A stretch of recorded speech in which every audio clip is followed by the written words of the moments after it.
Here we go again, guys, and this time we are actually not playing a game, we're playing real life cycling this time, because I myself will be cycling. I have a little GoPro camera here.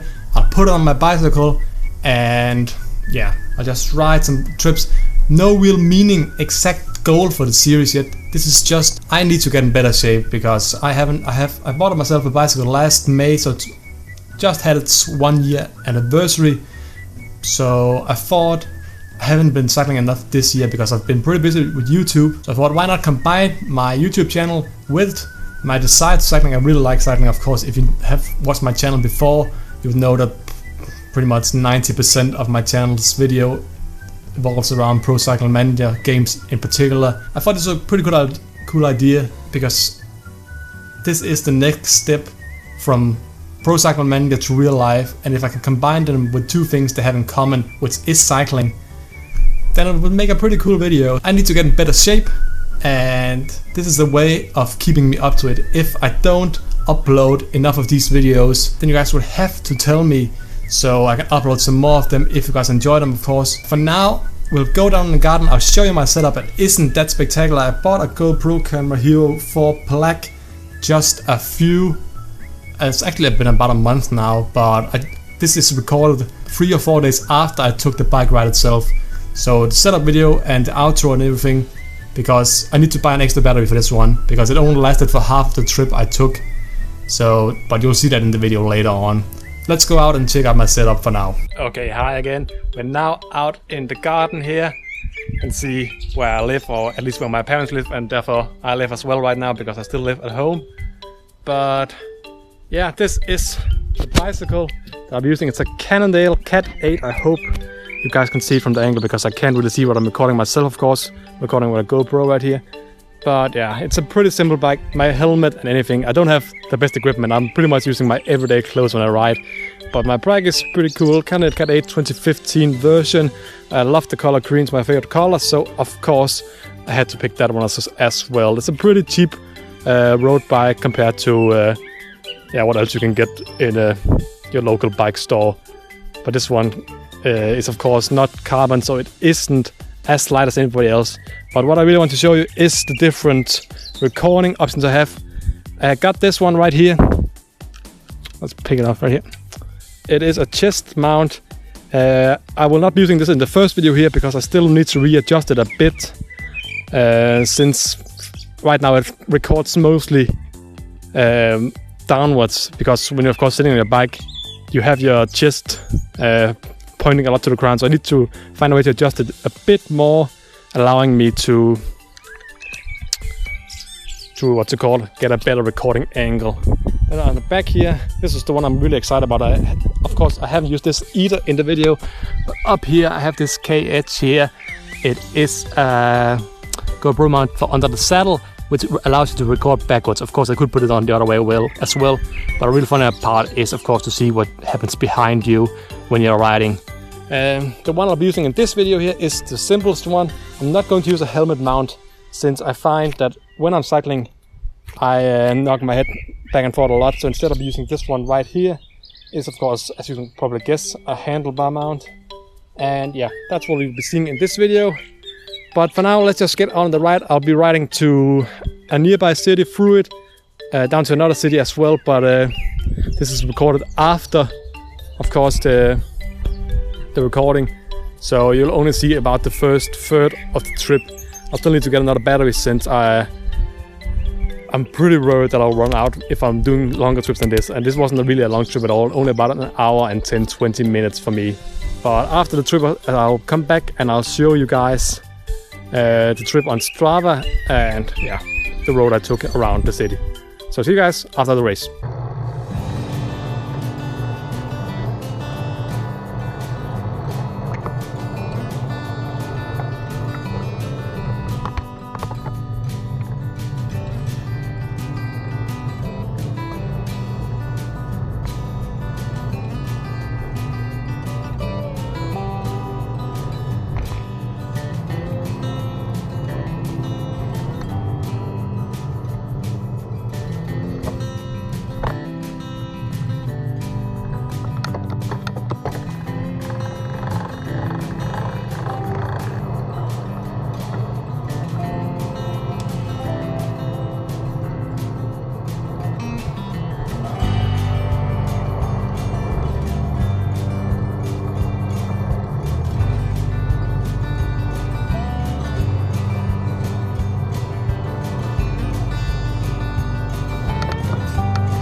And yeah, a lot of birds. This is a bird sanctuary. You can't go in here, you can't build houses in here. You can't go in here, you can only take pictures of course, you can see. I don't know what you can see right now because I can't see it myself. But it's a pretty beautiful place and there's a lot of nice little birds. I have soundproof on so I don't crash with it, so you probably can't hear them a lot. Probably can't hear me either, but it is a wonderful place. And yeah, I'm pretty much run out of battery now, so I'll end the recording right here. And yeah, I'll see you at home now. Record it, show you what the rest of the trip looked like. Here we go again, back again from the long trip. Cause you guys saw only about a third of it. I took a trip of about 36 kilometers and I showed you the first 12 kilometers of the trip. I need to buy another battery because then I'm pretty sure I could have enough battery to last the entire 36 kilometers which this trip in the end took. But I took a trip down here. I live in Esbjerg, the 5th biggest city in Denmark, close to the west coast. And just zoom out a bit so you can see there is Copenhagen, the capital, Aarhus, the 2nd biggest city, Odense, the 1st biggest city, and Aalborg, the 4th, and then we have Esbjerg in 5th. Esbjerg, of course, on the west coast, pretty isolated from the west of Denmark, but near the nice west coast where we have by far the best beaches in Denmark. As you saw in the video, I took a trip down to Tjæreborg, a small little city. All these are pretty small cities compared to Esbjerg. You can see here, this is just the center of Esbjerg. It extends quite a bit out here as well and up here. When you got near Tjæreborg here, there's a bit of factories here as well. But this road here was the long straight road that you saw in the video. And there's just no cover from the wind here, and there's a lot of wind on the west coast here. They had the Dio d'Italia a bit further up north in 2011 or 2012. It started in Herning here and they took it up this road here. And there's no cover from the wind. But this is where I stopped. You can see I ran into this parking place right here, and that's where I stopped the recording. Went to this city here. Store Darum literally means big. Darum has also Lille Darum literally means small Darum, and the rest of the trip is just pretty much farm country. Next time I'm thinking about taking a trip the other way instead, up this coastline here. This is the beautiful trip in. It's not the best trip to ride as a bike rider, but just if you guys want to see what the city I'm living in actually looks like, I could easily take a trip up to probably Hjerting or maybe even Sjælborg. So yeah, that's it for this video. If you guys want to see more and if you guys have some improvements for this video, it is kind of the prologue of the series if you have to stay with cycling terms. But yeah, if you guys enjoyed it, please leave a like, comment, subscribe, and let me know what I have to do better next time. See you guys next time. Goodbye.